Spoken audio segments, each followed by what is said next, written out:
ம். வணக்கம், எல்எஸ் கோமாதா சேனல்லேருந்து பேசுகிறேம்மா. அதை பாரு, ரொம்ப நாள் ஆச்சு வீடியோ போட்டு. இனிமேல் ரெகுலராக வீடியோ வருமா பாருங்கள். நான் வந்து இன்றைக்கி ஒரு ஹோட்டல் ஸ்டைலில் ஒரு மட்டன் குழம்பு ஒன்று வச்சு காட்டுறேன்.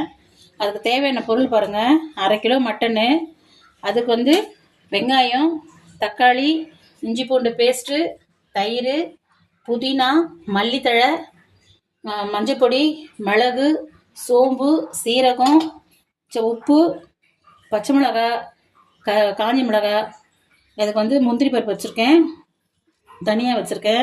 இது வந்து எல்லாம் கரம் மசாலாமா எல்லாம் கொஞ்சம் கொஞ்சம் எடுத்துருக்கேன். நான் 1/2 கிலோ இந்த அளவு எடுத்திருக்கேன். நீங்கள் வந்து 1 கிலோ பண்ணுறது இதுக்கு டபுள் ஆக்கிக்கோங்க. 1/4 கிலோ பண்ணுறது இல்லை பாதி வச்சுக்கோங்க. அன்னாச்சி மொக்கு, இதுக்கு பட்டை, சுருள் பட்டையும் 2, இது 2 வச்சுருக்கேன். இது வந்து ஏலக்காய், இதெல்லாம் ஜாதிக்காய் உள்ளே உடச்சிருக்கணும், உள்ளே இருக்கு இல்லைங்களா, சின்ன துண்டு நான் வச்சுருக்கேன். இருந்தால் வைங்க, இல்லைன்னா பரவாயில்ல. லவங்கம், இது வந்து கடல் பாசி. எல்லாத்தையும் நான் வந்து எப்படி அரைக்கணுன்றதை காட்டுறேன்.